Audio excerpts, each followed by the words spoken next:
What's up, y'all? Today we're going to be talking all about starting new garden beds completely from scratch. I'm going to show you our method for doing that, so let's jump into it.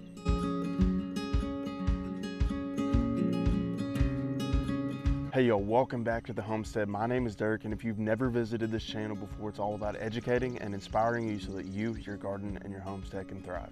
So if you follow along on our channel, you've probably seen these big black tarps here behind me that we've had laid down. And the number one reason for that is we're wanting to establish new garden beds. The first thing you have to do before you establish them, though, is you've got to kill off the weeds and the grasses that are currently growing there. Things like Bermuda are super invasive, and I promise you, you're going to want to get rid of the grass and weeds that are currently growing before you lay down some new soil and start growing.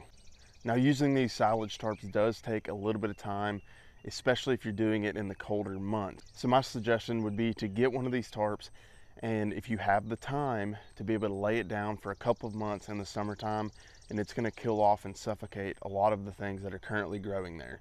However, at the end of the day, the longer you can keep the tarp down, the better.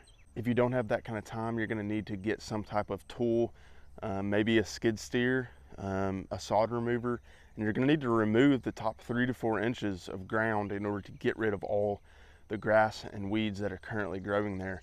Obviously, that takes a little bit more money. It also is removing some of that good soil that you probably have on the top couple of inches. However, those are really your only two options for removing what is currently growing. Now, the main reason we are establishing new garden beds is because we're moving from a homestead model to more of a farmstead model.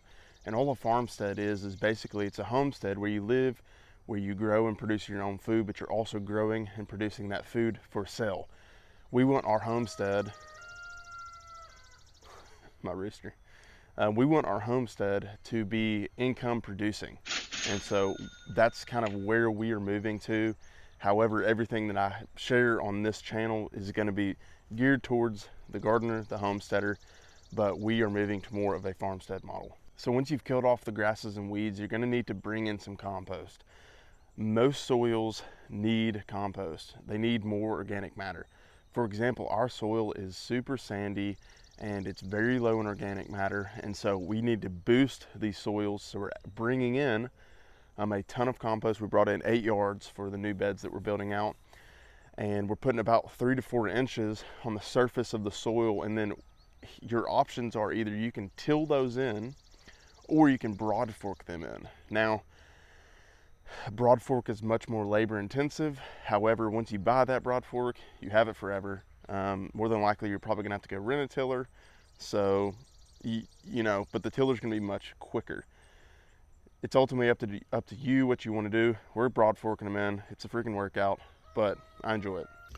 One thing I do want to mention, I'm not usually a fan of tillage, but I think on the front end, if you have ground that has never been worked and it's nice and compacted, then you're going to need to till that ground to work that organic matter into the soil.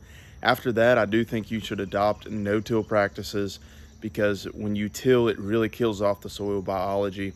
Now, when you do go rent a tiller, you're going to need a big rear tine tiller. Don't get the small ones that have little front tillers, because they're just not going to work. You need the big tiller to really break this ground up. So once you've mixed that compost into the top layer of the soil, I'd say probably 6 to 8 inches, you can then plant from there. However, you want that compost to really mold and meld into that soil. And the only way to really make that happen is with time. So what we're going to be doing on our new beds that we're establishing is, once we have that tilled in, is we're going to be planting a cover crop.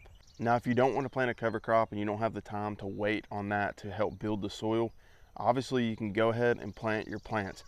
But before you do that, you're going to want to add some fertilizer. If you're finding this content helpful so far and you want to see more of it, hit that subscribe button. We use an organic fertilizer called Espoma, and it's a really quality fertilizer that you can probably get at your local nursery. I'd buy it by I think they come in 40 or 50 pound bags.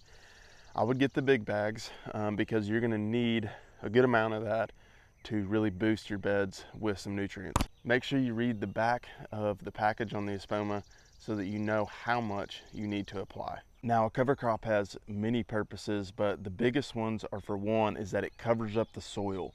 Anytime you look in nature, soil is rarely bare. Something comes along and begins to grow on it. And so having your soil covered in your garden is huge. It's super important. And so if you've established new beds and you have time, plant a garden cover crop mix. I'll put a link down below to the one I really like to use. And I'll also put a link to the broad fork, which is a meadow creature. These things are animals. They're a little pricey, but it's so worth it. And it's the tool you literally will have for the rest of your life. So once you've given that cover crop time to grow, generally when it's warm out, 30, 40 days, that cover crop is going to be ready for termination. And so what I would do is you can weed eat just kind of the top of it, and then that way you have kind of a dying mulch on the top of your soil, and then you can plant directly into that. Your other option would be to retarp it, and that would take a little bit of time, but so you've really got multiple options on how to terminate the cover crop. But I really would encourage you, if you have the time, to build that soil, to plant the cover crop, because it's going to cover it, it's going to add organic matter, it's going to fix nitrogen, and it's really just going to make your vegetable garden much more productive. All right, y'all, so that's how we do our new bed prep. Look forward to seeing y'all in the next video. Happy growing.